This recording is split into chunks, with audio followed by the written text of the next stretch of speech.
ও আদম, তুমি আর হাওয়া মিলে জান্নাতে ঘুরো, জান্নাতে খাওয়া দাওয়া করো, যা মনে চায় করো, কিন্তু একটা নিষিদ্ধ গাছ আছে, ওই গাছের কাছে যাওয়া যাবে না। কার কথা? সব খাও, সব করো, কিন্তু নিষিদ্ধ গাছের কাছে যাওয়া যাবে না। আদম আলাইহিস সালাম শয়তানের ওয়াসওয়াসায় পড়ে ওই গাছের ফলই খেয়ে ফেললেন। ওয়ালাকাদ আহিদনা ইলা আদম মিন ক্বাবলু ফানাসিয়া ওয়া লাম নাজিদ লাহু আজমা। আমি আদমকে স্পেশাল একটা অর্ডার করেছি, ওই অর্ডার আদম রক্ষা করতে পারে নাই। পারবে কেমন? আদম তো ভুলে গেছে। আদম আলাইহিস সালাম কি করছে? ভুলে গেছে। ভুল করে তিনি খেয়ে ফেললেন। শয়তানের ওয়াসওয়াসায় পড়ে শুধু আদমই খান নাই, হাওয়াও খেলেন আলাইহিমাস সালাম। খাওয়ার সাথে সাথে ওনাদের জান্নাতের পোশাকগুলো খুলতে আরম্ভ করলো, নেকেড হতে শুরু করলেন। আদম আর হাওয়া দুইজনে কি হতে শুরু করলেন? উলঙ্গ হতে শুরু করলেন। গায়ের মধ্যে আর জামা নাই। সম্মানিত ভাইয়েরা, এখানে শিক্ষণীয় যে বিষয়টা সেটা হচ্ছে শয়তানের কাজ, শয়তানের মিশন জান্নাতেও যেটা ছিল দুনিয়াতেও এইটা। শয়তানের মিশন হচ্ছে আদম জাত, বনি আদমের দেহ থেকে কেমন করে কাপড় খোলা যায়, নারীদেরকে কেমন করে উলঙ্গ করা যায়। জান্নাতে যেমনি আদম আর হাওয়া আলাইহিস সালামের কাপড় শয়তান খুলেছে, দুনিয়াতেও শয়তান আমাদেরকে অশ্লীল বানাতে চায়। চিল্লায় বলেন ঠিক কিনা? এজন্য আমার মায়েরা, আমার বোনেরা, যাদের কানে আমার মাইকের আওয়াজ যায়, খবরদার, শয়তানের এই ওয়াসওয়াসায় ফাঁদে পা দেয়া যাবে না। শয়তান চেয়েছে জান্নাতে কেমন করে মা হাওয়ার কাপড় খুলে ফেলা যায়, দুনিয়াতেও শয়তান চায় কেমন করে আপনাদেরকে নেকেড বানানো যায়। ঠিক কিনা? বাংলাদেশে নারীদের কাপড় এখন দেহের মধ্যে বাড়ছে নাকি কমছে? আছি আমরা এখন জামানায়, লাজ শরম গেছে হারায়। ঠিক কিনা? পাতলা শাড়ির বাহার, পাখি ড্রেস, লেহেঙ্গা পোশাক দেখে নারীর লাজে মরে যাই। হায় হায়, আছি আমরা এখন জামানায়, লাজ শরম গেছে হারায়। ঠিক কিনা? পোশাক আশাক নারীদের খাটো হতে শুরু করেছে, এটা শয়তানের মিশন। এজন্য মায়েরা বোনেরা খবরদার, পোশাককে ছোট করবেন না, খাটো করবেন না, হেজাব পরবেন। এই হেজাবকে ফরজ করেছে কে? এই হেজাব আপনার অধিকার, আপনার অধিকার আপনি বুঝে নেন। হেজাব আপনার অহংকার, এই হেজাব হচ্ছে আপনার আভিজাত্যের প্রতীক। চিল্লায় বলেন ঠিক কিনা? নারী অধিকারের যারা কথা বলে, নারী আন্দোলনের কথা যারা বলে, তাদের কথায় কান দিবেন না। এরা বক্তব্যের মঞ্চে উঠে নারীর অধিকারের কথা বলে, কিন্তু তাদের ঘরেই নারীরা বেশি নির্যাতিতা, তাদের ঘরের কাজের মেয়েগুলাই বেশি নির্যাতিতা। চিল্লায় এখন ঠিক কিনা? তারাই লোহা গরম করে কাজের মেয়েগুলোর পিঠে ছ্যাঁক দেয়, তারাই সুযোগ পেলে ধর্ষণে সেঞ্চুরি করতে দ্বিধাবোধ করে না। চিল্লায় এখন ঠিক কিনা? শয়তানের মিশন জান্নাতেও ছিল যেটা, দুনিয়াতেও এটা। পোশাক কি করে আলাদা করা যায়? এই জন্য হেজাব যেন আমরা ভুলে না যাই। হেজাব আপনার আভিজাত্যের প্রতীক, আপনার সৌন্দর্য, আপনার সম্ভ্রম, আপনার স্ট্যাটাস তো আপনার হেজাবের মধ্যে শোভা পায়। ঠিক কিনা? কিন্তু দিনকে দিন পোশাক ছোট হতে শুরু করেছে। নতুন নতুন অনেক পোশাক বেরোয় নারীদের। কি পোশাক আছে বলেন তো একটা? হ্যাঁ, পাখি। আর কি আছে? লেহেঙ্গা আর কিরণমালা। আর এগুলো পড়বেন না, হেজাব পড়বেন। হেজাবে একটা নারীকে যত সুন্দর, রূপবতী, গুণবতী, সুস্নিগ্ধা লাগে, অন্য কোনো পোশাকে লাগে? আল্লাহ আমাদেরকে বোঝার তৌফিক দান করো। সাইয়েদনা আদম আলাইহিস সালাম, হাওয়া আলাইহিস সালাম জান্নাতের ভেতরে যখন উলঙ্গ হয়ে গেল, লজ্জাস্থান ঢাকার জন্য জান্নাতের বিভিন্ন গাছের দিকে দৌড়ায়। দৌড়িয়ে দৌড়িয়ে যেই গাছের পাতা দিয়ে তারা সেদিন লজ্জাস্থান ঢেকেছিল, ওই গাছের নাম ছিল তিন গাছ। কি গাছ? ওই তিনের কসম কোরআনে কেটেছে কে? সেজন্য আল্লাহ বললেন, ওয়াত-তিনি ওয়াজ-যাইতুনি ওয়া তুরি সিনিন ওয়া হাযাল বালাদিল আমিন। সুবহানাল্লাহ পড়েন। তিনের কসম, জাইতুনের কসম। জাইতুন মানে জলপাই। আওয়াজ করে বলতে হবে। জাইতুন অর্থ খাইছেন? জলপাইয়ের আচার খাই না আমরা? জাইতুন মানে জলপাই, ইংরেজিতে বলে অলিভ। তবে আমাদের জলপাই আর আরব দেশের জলপাই একটু গুণগত পার্থক্য আছে। আরব দেশের জলপাই একটু ছোট হয়, আমাদের গুলা সাইজে বড় হয়।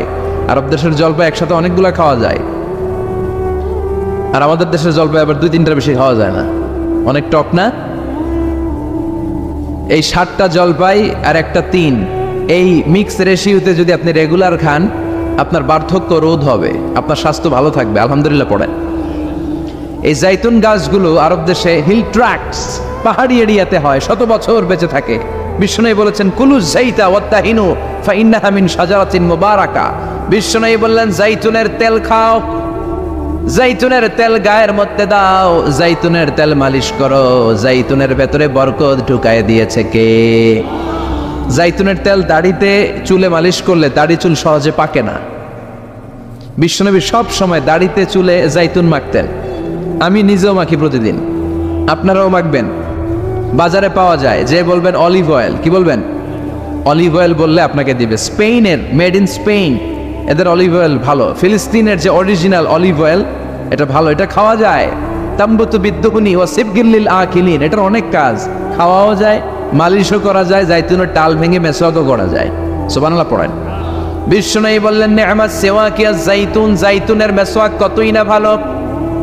ফাইন্নাহা সিওয়াকি ওয়া সিওয়াকুল আমবিয়াই মিন ক্বাবলি, কেননা আমি বিশ্বনবী নিজে জাইতুনের ডাল ভেঙে মেসওয়াক করি, আমার আগে লক্ষাধিক নবীরা সবাই জাইতুনের ডাল দিয়ে মেসওয়াক করেছে।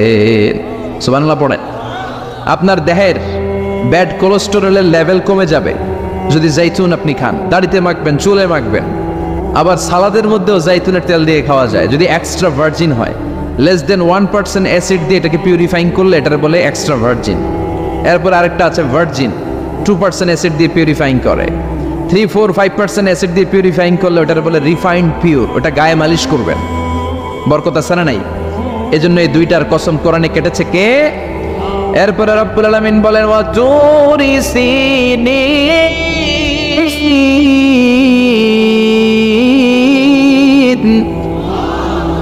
আমি তিন আর জাইতুনের কসম যেমনি কোরআনের মধ্যে করলাম, সাথে সাথে তুর পাহাড়ের কসম কাটলাম। সুবহানাল্লাহ পড়েন। সাউথ সাইনা, দক্ষিণ সিনাইয়ে এই তুর পাহাড়ের অবস্থান। মিশরে দুইটা জেলা আছে, উত্তর সিনাই, দক্ষিণ সিনাই। এই দক্ষিণ সিনাইতে 2285 মিটার উঁচু এই পাহাড়। সাইয়েদনা মুসা আলাইহিস সালাম এই পাহাড়ে উঠে কথা বলতেন কার সাথে? তাওরাতের মতো কিতাবকে আল্লাহ তাআলা কাঠের তক্তার মধ্যে লিখে এই পাহাড়ের উপর নাজিল করেছে। কাঠের তক্তা চিনেন? কাঠ দিয়ে মোটা মোটা তক্তা বানায় না? আল্লাহ নিজ হাতে তাওরাত লিখে এই কাঠের তক্তাগুলো সাইয়েদনা মুসা আলাইহিস সালামকে দিলেন, বললেন যাও, এটার মধ্যে হেদায়েত আছে, নূর আছে, বুরহান আছে, নিয়ে যাও, বনি ইসরায়েলের কাছে দাওয়াতের বাণী পৌঁছে দাও, তুমি বার্তাবাহ, যাও। সাইয়েদনা মুসা আলাইহিস সালাম দেখলেন ছোট্ট ছোট্ট কিছু কাঠের ফলকার তক্তা, ভাবলেন কাঁধের মধ্যে তুলে নিয়ে যাই, এর চেয়েও কত ভারী ভারী জিনিস আমি মুসা কাঁধের মধ্যে তুলে বেড়াই। কিন্তু সাইয়েদনা মুসা আলাইহিস সালাম তক্তার মধ্যে হাত দিয়ে দেখে কাঁধে উঠাবে তো দূরের কথা, নাড়াতেই পারে না। সুবহানাল্লাহ পড়ে। কাঁধে উঠাবে তো দূরের কথা, কি করতে পারে না? নাড়াতেই পারে না। মুসা আলাইহিস সালাম ভাবলেন এদিক দিয়ে মনে হয় শক্ত, ওদিকে মনে হয় নরম, ওদিক দিয়ে ধরি, ওদিকে টান দেয়, ওদিকেও নড়ে না, মাঝখানে ধরে টান দেয়, নড়ে না। ঘটনা কি? এর চেয়ে কত বড় তক্তা কাঁধে লয়ে ঘুরি, আর এগুলো নড়ে না কেন? আল্লাহ জিব্রাইলকে বলেন না একটু হেল্প করতে? আল্লাহ বললেন যাও, তোমার হেল্প করতে কইছে। মুসা আলাইহিস সালাম বললেন ভাই জিব্রাইল তুমি এদিক দিয়ে ধরো, আমি ওদিক দিয়ে ধরি। আমরা এরকম ধরে বলি না মারো টান হেইয়ো, এই দুজনে হেইয়ো হেইয়ো শুরু করছে, কিন্তু তক্তা নড়ে না। মুসা আলাইহিস সালাম বললেন চলো পজিশন চেঞ্জ করি, তুমি এদিকে আমি ওদিকে, মারো টান আরো জোরে, কিন্তু তক্তা নড়ে না। মুসা আলাইহিস সালাম বললেন আল্লাহ জিব্রাইলের যে সঙ্গী ফেরেশতা 11 বলো না একটু হেল্প করতে। আল্লাহ বলে যাও হেল্প করে আসো। এবার সবাই মিলে মারো টান আরো জোরে, গায়ে যত জোর আছে। মুসা আলাইহিস সালাম তক্তা ধরে টান দিলেন, টানের চোটে প্রত্যেকটা লোমকূপ দিয়ে ঘাম বেরোতে শুরু করেছে। এক একটা টানে কোমরের রক ছিঁড়ে যাওয়ার অবস্থা, কিন্তু তক্তা নড়ে। আল্লাহ ডেকে বললেন মুসা রক ছিঁড়ার দরকার নাই, আর ঘেমে অস্থির আর ঘর্মাক্ত হওয়ার দরকার নাই। আসলে তক্তার এত ওজন না, কিন্তু তক্তার মধ্যে যেই বাণীগুলো আছে বাণীগুলো কার? এটা আমার বাণী রে মুসা, এগুলো আমার কথা, এগুলো আমার দেওয়া কিতাব, এগুলো সাধারণ দুনিয়ার বাণী নয়, সাধারণ কথা নয়। এই জিনিসটা বোঝাবার জন্য তক্তার ওজন আমি বাড়িয়ে দিয়েছি। এবার ফেরেশতার সাহায্যের দরকার নাই, নিজেই টান দাও, দেখবা উঠাতে পারবা।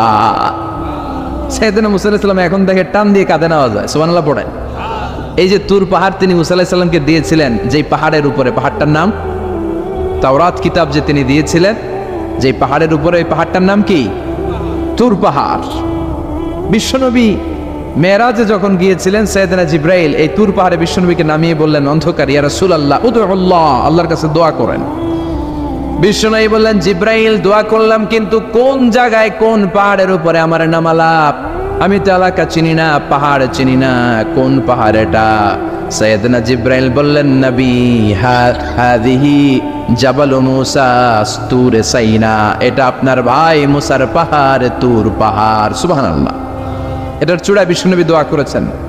এবং ইয়াজুজ মাজুজের আক্রমণ থেকে বাঁচার জন্য ঈসা আলাইহিস সালাম কিয়ামতের আগে সব মুমিন বান্দাদেরকে নিয়ে তুর পাহাড়ের উপরে উঠবে। সুবহানাল্লাহ পড়ে।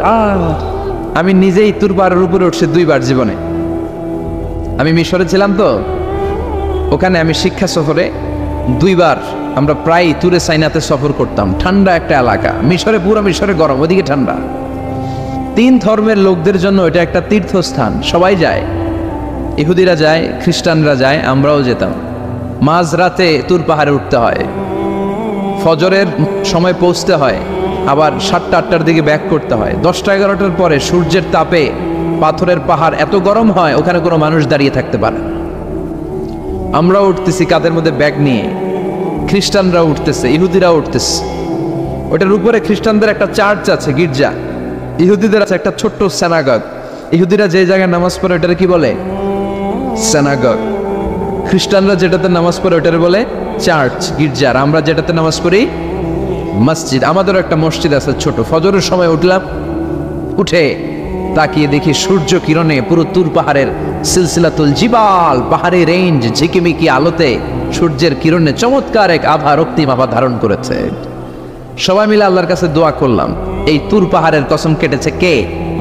রব্বুল আলামিন বলেন, ওয়াত-তিনি ওয়াজ-যাইতুনি ওয়া তুরি সিনিন ওয়া হাযাল বালাদিল আমিন। তিনের কসম, জাইতুনের কসম, তুর পাহাড়ের কসম, আর এই নিরাপদ শহরের কসম। এই নিরাপদ শহর দ্বারা উদ্দেশ্য হচ্ছে মক্কাতুল মুকাররমা। নিরাপদ শহর দ্বারা কোন শহর উদ্দেশ্য? মক্কা। যে মক্কার আগের নাম ছিল বাক্কা। মক্কার আগের নাম সবাই বলেন বাক্কা। মক্কার নামে আল্লাহ কোরআন একটা সূরা দিয়েছে, সূরার নাম সূরাতুল বালাদ। লা উকসিমু বিহাযাল বালাদ ওয়া আনতা হিল্লুম বিহাযাল বালাদ। সুবহানাল্লাহ পড়েন। আবার এই শহরের নাম দিলেন আল্লাহ উম্মুল কুরা, জনপদ সমূহের মা। এই শহরের মধ্যে যারাই প্রবেশ করবে নিরাপত্তা দিবে কে? আবার এই শহরের মাঝখানে আল্লাহ এমন একটা ঘর তৈরি করেছে, গোটা বিশ্বের সব মুসলমান ওই ঘরের দিকে মাথা নুইয়ে সিজদায় লুটিয়ে পড়ে। সুবহানাল্লাহ পড়েন। ইন্না আউওয়ালা বাইতি উদিআ লিন-নাস লাল্লাযী বিবাক্কাতা মুবারাক। এই কাবা ঘরকে কেন্দ্র করে প্রতিদিন 120টা রহমত নাজিল হয়। চিল্লায় বলেন তো কয়টা?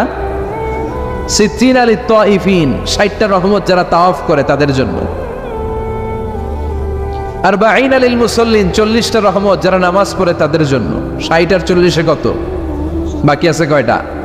ওয়ালা 20 লিন-নাযিরিনা ইলাল কাবা, বাকি 20টা রহমত যারা তাওয়াফও করে না, নামাজও পড়ে না, শুধু কাবার দিকে তাকিয়ে থাকে।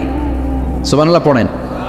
আবার কাবার 4টা কর্নার আছে, একটা কর্নারের ভেতরে একটা পাথর আছে, এটাকে বলে ব্ল্যাক স্টোন কর্নার, হাজরে আসওয়াদের পাথর। এই পাথরে যেই চুমো দেয়, পাথর ওই চুমোদানকারীর জীবনের সব গুনাহ টেনে শুষে সব নিয়ে যায়। কিয়ামতের দিন আল্লাহ হাজরে আসওয়াদের 2টা ঠোঁট দিবেন, 2টা চোখ দিবেন, আর দাঁড় করিয়ে দিবেন। আল্লাহর সামনে দাঁড়িয়ে দাঁড়িয়ে হাজরে আসওয়াদ সুপারিশ করবে। আল্লাহর কাছে বলবে, আল্লাহ এই লোকটা আমারে চুমু দিয়েছে, তার জন্য জাহান্নামের আগুন হারাম করে দাও। এই হাজরে আসওয়াদ পাথরের জন্য আমরা চুমু দিতে পারি, আল্লাহ তৌফিক দাও। জোরে বলেন আমিন। এই নিরাপদ শহরের কসম। শহরটার নাম মক্কা। চিল্লায় বলেন শহরটার নাম। এটার মাঝখানে একটা ঘর আছে, আল কাবা আল মুশাররাফা। লক্ষ লক্ষ মানুষ এই কাবা কেন্দ্রিক প্রতিদিন ছুটতে থাকে। আল্লাহ বলেছেন এটা মাসাবাতান লিন-নাস, মানুষের মিলন কেন্দ্র। লক্ষ লক্ষ মানুষ এই কাবাকে ঘিরে নামাজ পড়ে। প্রতিটা জুমার দিন 10 লাখেরও মোর দেন 1 মিলিয়ন মুসল্লি কাবার চারদিকে জুমার সালাত আদায় করে। সুবহানাল্লাহ পড়েন। আজান হওয়া মাত্রই মৌমাছির মতো মানুষগুলো ছুটতে থাকে। কাবার আজান শুনেছেন? আল্লাহু আকবার, আল্লাহু আকবার,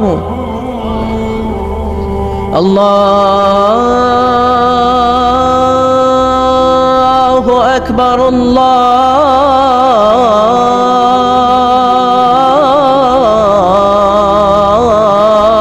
আকবার, কি সুরেলা আজান, কাবার আজান। আজান হতে দেরি, আজান হতে দেরি। যদি 20-30 তলা হোটেলের কোনো ছাদ থেকে আপনি খেয়াল করেন, দেখবেন মৌমাছির মতো ডানে বায়ে সামনে পেছনে চারিদিক থেকে সারে আল হিজরা দিয়ে, সারে আজিয়াত রোড দিয়ে, কাজ্জা দিয়ে, জারোয়াল দিয়ে, মেসফালা দিয়ে, ইব্রাহিম খালিলি দিয়ে মানুষগুলো কাবার দিকে ঢুকতে শুরু করেছে, ঠিক কিনা?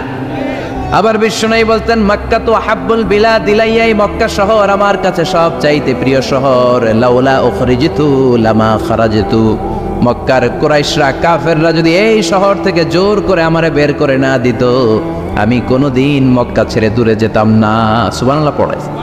বিশ্বনবীর জন্মস্থান এই শহর, যেখানে বিশ্বনবী জন্মেছেন ওইখানে আছে মাকতাবা, লাইব্রেরি। কি আছে? হজ উমরা যারা করেছেন তারা দেখবেন ওখানে গেলেই ফ্রিতে বই দেয়। কি দেয়? বিশ্বনবীর জন্মস্থানে গেলে যেই ভাষার হন, বাঙালি গেলে বাংলায়, ইংরেজ গেলে ইংরেজিতে, পাকিস্তানিরা গেলে হিন্দিতে, সবাইকে ফ্রিতে বই দেয়া হয়। তার মানে বিশ্বনবীর জন্মস্থানে গেলেই বই পাওয়া যায়, ঠিক কিনা? বিশ্বনবীর জন্মস্থানের ঠিক পাশেই আবু জাহেলের জন্মস্থান। ওইখানে কি আছে জানেন? হ্যাঁ, হাম্মাম, হাম্মাম আবি জাহাল। বাঙালি হাজিদের বুক ভরা ঘৃণা তার জন্য। বাঙালি হাজিরা বলে, আবু জাহিল্লার টয়লেট কই, যাইয়া সব ভরাই দিয়ে আসুন। জেদ্দাতে নেমেই খুঁজতে আরম্ভ করে, আবু জাহিল্লার টয়লেট কই। সবাই বলে, এই না জেদ্দায় আসলেন, মক্কা তো আর 80 কিলো দূরে, আপনি যাবেন, ওমরা করবেন, বিশ্রাম নেবেন হোটেলে, এরপরে জিয়ারা যখন করায় তখন ওখানে নেয়। কিন্তু নাইম্মাই কই, আবু জাহিল্লার টয়লেট কই। কি ক্ষোভ তার প্রতি, না? কি ক্ষোভ আর ঘৃণা! আর বিশ্বনবীর জন্য অন্তর ভরা ভালোবাসা আছে না নেই? এজন্য ইসলাম হচ্ছে শান্তির ধর্ম। জঙ্গিপনা যারা করে, সন্ত্রাসবাদের কথা যারা সমাজে উস্কে দেয়, তাদের জন্য ইসলামে কোনো শান্তি নাই। আবু জাহেল ছিল সন্ত্রাসদের লিডার, ঠিক কিনা? Leader of the all terrorist, কুখ্যাত ইন্টারন্যাশনাল সন্ত্রাসী আবু জাহেল। আর বিশ্বনবী ছিলেন মুজাহিদ। বিশ্বনবী কি ছিলেন? মুসা আলাইহিস সালাম ছিলেন মুজাহিদ। ফেরাউন ছিল কুখ্যাত সন্ত্রাসী আর জঙ্গি, ঠিক কিনা? সাইয়েদনা ইব্রাহিম ছিলেন মুজাহিদ আর নমরুদ ছিল জঙ্গি, ঠিক কিনা? যারা ইসলামের পক্ষে কথা বলে তারা মুজাহিদ, আর যারা ইসলামের বিপক্ষে তারা সন্ত্রাস আর জঙ্গি। চিল্লায় বলেন ঠিক কিনা? সে আল্লাহ ডেকে বললেন, গোলামুত্তিনি ওয়াজ-যাইতুনি ওয়া তুরি সিনিন ওয়া হাযাল বালাদিল আমিন। 3 ফলের কসম, জাইতুনের কসম, তুর পাহাড়ের কসম, বিশ্বনবীর জন্মস্থান মক্কাতুল মুকাররমার কসম। 4টা জিনিসের কসম কেটেছে কে? কয়টা জিনিসের? 4টা জিনিসের কসম কেটে আল্লাহ একটা কথা বলবেন। ওই কথাটার গুরুত্ব বেশি না কম? লাকাদ খালাকনাল ইনসানা ফি আহসানি তাকওয়িম। সবাই পড়েন, লাকাদ খালাকনাল ইনসানা ফি আহসানি তাকওয়িম। নিশ্চয় আমি মানুষের চেহারাটারে, আকৃতিটারে বড্ড চমৎকার আকৃতি দিয়ে তৈরি করেছি। সুবহানাল্লাহ। মানুষের মতো কোনো সুন্দর প্রাণী পৃথিবীতে নাই। আছে? গরু দেখবেন সবগুলোর চেহারা একরকম। কুকুরের অলমোস্ট সব কুকুরের কেন্দ্রীয় চেহারা এক, সব ছাগলের কেন্দ্রীয় চেহারা এক। কিন্তু একটা মানুষের সাথে আরেকটা মানুষের চেহারা মিলে? আমার সাথে হুজুরের চেহারার মিল আছে?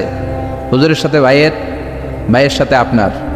700 কোটি মানুষ নাকি পৃথিবীতে এখন আছে। এই 700 কোটির সাথে একটার লগে আরেকটার মিলে? কত 700 কোটি ময়রা কবরে ভূত হয়ে রয়েছে, একটার সাথে আরেকটার মিল ছিল? আরো কত 700 কোটি যে কিয়ামতের আগে আসবে, একজনের সাথে আরেকজনের চেহারার কোনো মিল খাবে? এরপর আপনি হিউম্যান অ্যানাটমি নিয়ে গবেষণা করেন, পায়ের পাতা থেকে শুরু করে মাথার তালু পর্যন্ত একটার পর একটা অঙ্গ এমন ভাবে আল্লাহ তৈরি করেছে, পৃথিবীর কোনো ডিজাইনারের কোনো ডিজাইন দ্বারা এটাকে মাপজৌকার পরিমাপ করা সম্ভব না। চিল্লায় বলেন ঠিক কিনা? এজন্য আল্লাহ বললেন, লাকাদ খালাকনাল ইনসানা ফি আহসানি তাকওয়িম। মানুষকে চমৎকার আকৃতি দিয়ে তৈরি করেছে কে? আমাদের যে অঙ্গটা ঠিক যেখানে বসানো দরকার, ঠিক সেই অঙ্গটা আল্লাহ তাআলা ওইখানেই বসিয়েছে, ঠিক কিনা? আল্লাহর সৃষ্টির মধ্যে কোনো খুঁত ধরার, ভুল ধরার ক্ষমতা কারো আছে? এক লোক বট গাছের তলায় বসে বিশ্রাম নিচ্ছে, আর বট ফল দেখে অবাক যে এত মোটা বট গাছ, ফলগুলো এত ছোট। বট ফল ছোট হয় না নাকি এত বড়? আর পাশে ছিল কুমড়া গাছ, লাউ গাছ। আল্লাহরে গালে দিতেছে, আল্লাহর কি রুচি! চিকন চিকন কুমড়া গাছ, চিকন চিকন লাউ গাছ, এত বড় ফল। আর ইয়া মোটা বট গাছ, এতটুকু ফল। আল্লাহর গালি দিতে দিতে ঘুমাই গেছে, আল্লাহর গালি মারতে মারতে কখন যে ঘুমাই গেছে নিজেও জানেন। হঠাৎ একটা বট ফল পড়ছে একেবারে নাকে, লাফ দিয়ে উঠেছে, উঠে দেখে নাক দিয়ে রক্ত বেরোচ্ছে, ব্লিডিং। নাকের রক্ত মুছে আর পড়তে আরম্ভ করছে আলহামদুলিল্লাহ। কি পড়ে? মনে মনে কয় আল্লাহরে কেন গালি দিলাম, ওই কুমড়া যদি এইখানে হইতো, ওই লাউ যদি এইটার উপরে হতো, কুমড়া যদি একটা নাকের উপরে পড়তো, আমি নিজেই কুমড়া হইয়া যাইতাম। ঠিক কিনা? সুবহানাল্লাহ পড়েন। মা খালাকতা হাদা বাতিলা, এমনি এমনি আল্লাহ কিছু বানায় নাই, যেখানে যেটা যতটুকু দরকার সেটা করে দিয়েছে কে? চোখ যেখানে থাকা দরকার চোখ দিছে কে? নাক যেখানে দরকার নাক দিছে কে? চোখ কান এদিকে না হয়ে যদি অন্যদিকে হয়তো সুবিধা হইতো। চোখ দুইটা মনে করেন এদিকে নাই, আছে এদিকে, এদিকে একটা চোখ, এদিকে সুবিধা হইতো। খাওয়ার সময় আমরা প্রথমে দেখি, নাক দিয়ে শুকি, তারপরে মুখে মারি, ঠিক কিনা? তো চোখ যদি পিছনে হইতো, প্রত্যেকটা খাবার নিয়ে চোখটা দেখানো লাগতো এইভাবে, তাই না? নাকও যদি এইখানে না হয়ে এদিকে নাকটা হইতো, খাবার নিয়ে গ্রান শুকতে চাইলে পেছনে নিয়ে। দেখেন কি সেটিং। চোখ যদি এইখানে না থেকে মাত্র 2 ইঞ্চি উপরে যদি আল্লাহ দিত, এদিকে একটা চোখ এদিকে একটা চোখ, সেজদা দিতে পারতেন? চোখ বন্ধ করে সেজদা দেওয়া লাগতো, ঠিক কিনা? ফুটবল খেলতে পারতেন? ফুটবলে হেড দিলেই ডিমের মতো পোষ হয়ে যেত চোখ দুইটা। সুবহানাল্লাহ পড়বেন না? দেখেন কানের কি সেটিং। কান যদি এইখানে না দিয়ে এই কানটা আল্লাহ এই বগলের নিচে দিত, আর এই কান যদি এই বগলের নিচে দিত, আজকে ওয়াজ শুনতেন কেমনে? এমনি। হাত তোলেন সবাই। 1.5 ঘন্টা আজারি সাহেবের আলোচনা এমনি থাকেন, 1.5 ঘন্টায় হাত দুইটা তুলে থাকা যায় তো? হাত নামাইলে ওয়াজ শোনা যায় না, হাত উঠাইলে শোনা যায়। সুবহানাল্লাহ পড়েন। যেখানে যেটা যেভাবে দরকার দিয়ে দিয়েছে কে? আবার এখানে এয়ার ক্যানেল দিলেন। অনেকে কয় এগুলা দিছে কেন? এই ক্যানেল কিন্তু দরকার।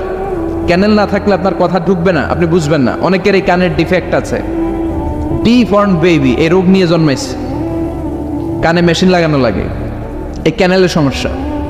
এটা কেটে দিলে আপনি কান কাটা রমজান, কান কেটে দিলে আপনি কান কাটা রমজান হয়ে যেতেন। এই ক্যানেল দিয়ে ঘুরে ঘুরে সাউন্ড ওয়েভ গুলো যায়, ফলে আমরা শুনতে পাই। এই ক্যানেল না থাকলে শুনতে পেতাম না। তার মানে মা খালাকতা হাদা বাতিলা, এমনি এমনি কিছু দেয় নাই। 206টা হাড্ডি দিয়ে আমাদের মানুষের দেহ, ছোট্ট হাড্ডিটা আল্লাহ দিয়ে দিছে এখানে। এটার ভিতরে একটা ড্রাম আছে, এটার বলে এয়ার ড্রাম। সাউন্ড ওয়েভ, শব্দ তরঙ্গ এয়ার ড্রামে নক করে, এরপরে outer air, middle air, inner air হয়ে ইলেকট্রিক্যাল সিগন্যালের মাধ্যমে যাই দেখা যায় ব্রেনের সাথে কানেক্ট হতে হলে ইলেকট্রিক্যাল সিগন্যাল দিয়ে কানেক্ট হতে হয়। এই সাউন্ড ওয়েভ, শব্দ তরঙ্গগুলো ইলেকট্রিক্যাল সিগন্যাল দিয়ে ট্রান্সমিট হয়ে ব্রেনের হেয়ারিং নার্ভ, শুনবার যে স্নায়ু, ওইখানে নক করে। নক করা মাত্রই শব্দ তরঙ্গ আপনার শুনবার অনুভূতি জাগায়। এই সূক্ষ্মাতি সূক্ষ্ম কাজ কত ছোট্ট আর অল্প সময়ে করে দিচ্ছে কে? চোখ দিয়ে তাকানো মাত্রই দেখি কত রঙের রং দেখি। Human eyes can identify, can recognise more than 10 million colours. আমার কথা না, চক্ষু বিশেষজ্ঞদের কথা। মানুষের চক্ষু 10 মিলিয়নেরও বেশি রং, 1 মিলিয়নে 10 লাখ, 10 মিলিয়নে 1 কোটি, 1 কোটিরও বেশি ধরনের রং এই চোখ শনাক্ত করতে পারে। সাইজ মাত্র 2 মিলিমিটার। ছোট্ট এই চোখ দিয়ে এত কিছু দেখার সুযোগ দিয়েছে কে? এই দুটি চোখ দিয়েছি বলে দেখো যে কত অপরূপ নয়নাভিরাম। খেতে খামারের জোড়ায় জ্বালা বিধুরধু, তোমার দেয়া চোখের শুকুর জানাবো তারে ভাষা কই। যতই দেখি ততই যেন পলক ছাড়া চেরই। সুবহানাল্লাহ পড়ে। যতই দেখি ততই যেন পলক ছাড়া চেরই। এভাবে আমাদের দেহের প্রতিটি অঙ্গ সেট আপ করেছে কে? আল্লাহু আকবার। এজন্য রব্বুল আলামিন বলেন লাকাদ খালাকনাল ইনসানা ফি আহসানি তাকওয়িম, আমি মানুষকে সবচাইতে সুন্দর আকৃতিতে তৈরি করেছি। সুবহানাল্লাহ। আমরাই শুধু মাথা উঁচু করে দাঁড়াতে পারি, গরু এরকম মাথা উঁচু করে দাঁড়াতে পারে? গরুর মাথা নিচে, ছাগলের মাথা নিচে, সবার মাথা নিচে। মানুষই 2 পায়ে ভর করে শির দ্বারা, মানে স্পাইনাল কর্ডের উপর টান টান হয়ে মাথাটা উঁচু করে এইভাবে দাঁড়ায়। পৃথিবীতে একটাই সৃষ্টি, এজন্য আল্লাহ এই সৃষ্টির নাম দিয়েছে আশরাফুল, যে মখলুকাতের কাছে নূরের ফেরেশতাও সেজদা দিতে বাধ্য হয়েছে, ঠিক কিনা? তুমি মাটির আদমকে প্রথম সৃষ্টি করিয়া ঘোষণা করিয়া দিলে শ্রেষ্ঠ বলিয়া, তাই তো নূরের ফেরেশতা করে আদমকে সেজদা, ঠিক কিনা? তাই তো নূরের ফেরেশতা করে আদমকে সেজদা, সবার চেয়ে সম্মান দিলে মাটির আদমকে। আল্লাহু আল্লাহু তুমি জাল্লে জালালুহু, শেষ করা তো যায় না গে তোমার গুণগান। আল্লাহু আল্লাহু, সুবহানাল্লাহ পড়েন। আশরাফুল মাখলুকাত বানালেন। এত বৈচিত্র্য মানুষকে আল্লাহ দিয়েছেন, বিবেক দিয়েছেন, আবেগ দিয়েছেন, বাক শক্তি, কথা বলার ক্ষমতা। কোন প্রাণীর আছে? সুবহানাল্লাহ কইবেন না? বিবেক দিয়েছেন, আবেগ দিয়েছেন, বাক শক্তি দিয়েছেন, উপলব্ধি করবার মতো ক্ষমতা দিয়েছেন। আশরাফুল মাখলুকাত বানিয়েছেন এই মানুষকে। এই মানুষের মধ্যে আল্লাহ অনেক ক্যাপাসিটি দিয়েছেন। আবার আল্লাহ বললেন, ওয়ামিন আয়াতিহি খালকুস সামাওয়াতি ওয়াল আরদি ওয়াখতিলাফু আলসিনাতিকুম ওয়া আলওয়ানিকুম ইন্না ফি যালিকা লাআয়াতিন লিল আলিমিন। আমার সৃষ্টির মধ্যে অসাধারণ সৃষ্টি, আকাশ এবং জমিন সৃষ্টি, গায়ের রঙের ভিন্নতা, ভাষার ভিন্নতা। সুবহানাল্লাহ। আমরা কোন ভাষায় কথা বলি? কথা বলেন। আপনি কি মনে করছেন সারা ওয়ার্ল্ডে এই ভাষায় কথা বলে? ইন্ডিয়ানরা বলে হিন্দিতে, ইংরেজরা বলে ইংরেজিতে, আরাবিয়ানরা বলে আরবিতে, ঠিক কিনা? আমার দেশের বাইরের প্রথম সফর ছিল 2008-এ। সেই থেকে এক যুগ চলছে এখন সফর। ওই সফর যে কত দরকার ছিল, ওই সফরের আগে এই গ্লোবাল ইসলামকে দেখার সুযোগ আমার হয়নি। মানুষের যে কত ভিন্নতা, কত ভাষায় যে মানুষ কথা বলে। 2008 সালে আমি যখন আমার ইউনিভার্সিটিতে গেলাম, মাগরিবের সালাতের সময় পৌঁছেছি। আজান হওয়ার সাথে সাথে দেখলাম students of more than 100 nationalities they are coming out from their hostel to offer Maghrib prayer. মাগরিবের আজান দেখলাম হোস্টেল থেকে বিভিন্ন রঙের ছেলেপেলেরা মাগরিবের সালাত পড়ার জন্য বেরোচ্ছে। এক একটার কালার এক এক রকম, এক একটার ভাষা এক এক রকম।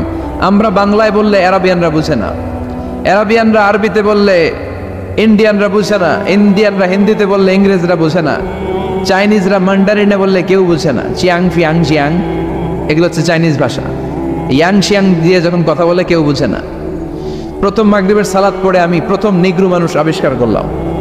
এর আগে কোনোদিন কালো মানুষ দেখি নাই। সালাম ফিরে ডানে দেখি এক নিগ্রু, বায়ে দেখি আরেক নিগ্রু। আমি মনে করছি কিরামান কাতিবিন। এই নিগ্রু দেখে আমি দিছি দৌড়। সবাই কই দৌড়ান কেন? আমি বললাম এরা কারা? আমারে বলা হলো এরা আপনার বন্ধু। এরা কি?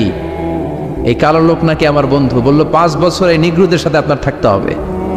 100টারও বেশি দেশের ছাত্র আমরা একসাথে থেকেছি। কারো ভাষা কেউ বুঝে না, কারো গায়ের রঙের সাথে কারো গায়ের রঙের মিল নাই। চিল্লায় বলেন সুবহানাল্লাহ। এজন্য রব্বুল আলামিন বললেন, লাকাদ খালাকনাল ইনসানা ফি আহসানি তাকওয়িম। আমি মানুষকে চমৎকার আকৃতিতে তৈরি করেছি। সুম্মা রাদাদনাহু আসফালা সাফিলিন। তারপর মানুষকে আমি আবার নিম্নমুখী করেছি। মানুষের সৌন্দর্যটা সবসময় থাকে না। এই যে যুবক অবস্থায় আমাদের কি সুন্দর চামড়া, কি সুন্দর দেহ, বয়স যখন 70-80 হবে এরকম থাকবে? কথা বলেন না। এই কালো দাড়িগুলো সাদা হয়ে যাবে। বয়সের ভারে মিজানুর রহমান আজহারী নুজ্জ হয়ে যাবে, লাঠি লাগবে তখন। তখন স্টেজে উঠবে, হায়াতে বাসায় থাকলে লাঠি নিয়ে উঠতে হবে। কথা কন। আমার নানা বাইরে দেখতাম গাড়িতে একটা লাঠি রাখতেন। মরহুম পীর সাহেব গোলাম সাদেক সাঈদী গাড়িতে সবসময় লাঠি। এই লাঠি নিয়ে গাড়ি থেকে বেরোতো, লাঠি দিয়ে সিঁড়ি বেয়ে উঠতো, মাঝে মাঝে আমরা ধরেও উঠাতাম। তো উনি কি এরকম ছিল না? একদিন ইয়াং তাগড়া যুবক, রং ধরা যৌবন, জং ধরে শেষ থাকে না। আসফালা সাফিলিন এর 2টা তাফসীর। একটা হচ্ছে ইলা আরযালিল উমর, সব সময় মানুষ যুবক থাকে না, একটা সময় তারে বৃদ্ধ বানিয়ে দেয় কে? আবার আল্লাহ বুঝালেন মানুষ ভালো হলে অনেক ভালো হয়, খারাপ হলে অনেক খারাপ। মানুষ ভালো হলে ফেরেশতার চেয়ে ভালো, মানুষ খারাপ হলে পশুর চেয়েও খারাপ। কথা বলেন ঠিক কিনা? এক পশু আরেক পশুরে মারে না, এক পশু আরেক পশুরে হত্যা করে না, কিন্তু মানুষ মানুষে মারে কি মারে না? A lion never kills a lion, a dog never kills a dog, an elephant never kills an elephant. একটা হাতি একটা হাতিরে মারে না, কুকুর কুকুরে মারে না, কিন্তু মানুষ মানুষকে মারে কিনা? এজন্য আল্লাহ বললেন লাকাদ খালাকনাল ইনসানা ফি আহসানি তাকওয়িম সুম্মা রাদাদনাহু আসফালা সাফিলিন ইল্লাল্লাযীনা আমানু ওয়া আমিলুস সালিহাতি ফালাহুম আজরুন গায়রু মামনুন। দুই শ্রেণীর মানুষের এই বিপদ নাই, যারা ঈমান এনেছে, সৎ কর্ম করেছে। কার কথা? তবে ঈমানটা হতে হবে নির্ভেজাল। ওই ঈমানে শিরকের কোনো ছিটেফোঁটা থাকতে পারবে, তাহলে ওই ঈমান আপনারে মুক্তি দিবে। চিল্লায় বলেন ঠিক কিনা? ওয়া আমিলুস সালিহাত, নেক কাজ করে, সৎ কাজ করে, ফালাহুম আজরুন গায়রু মামনুন, তাদের জন্য এমন প্রতিদান আছে যেটা শেষ হবে না। আমাদের জন্য সবচেয়ে বড় প্রতিদান হচ্ছে জান্নাত। মুমিনের জন্য সবচেয়ে বড় পাওয়া হচ্ছে জান্নাত। চিৎকার করে বলতে হবে, সবচেয়ে বড় প্রতিদান কি? মালিক তুমি জান্নাতে তোমার পাশে আমায় একটি ঘর বানিয়ে দিও, একটি ঘর বানিয়ে দিও সে বিভীষিকাময় মহাদিনে, তোমার প্রতিবেশী করে নিও।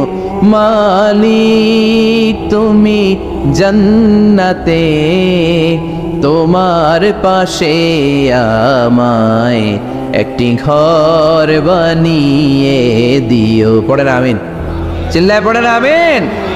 তার মানে যারা ঈমান আনবে, নেক কাজ করবে, তাদের হারাবার কিছু নাই। চিল্লায় কোন ঠিক কিনা? আমাদের হারানোর কিছু আছে? আমরা মল্লের শহীদ বাঁচলে, মল্লের শহীদ বাঁচলে, এজন্য ঈমানটা হতে হবে পাকা ঈমান। ঈমানদার কখনো পথ হারায় না। ঈমানদার ভরসা রাখে কার উপর?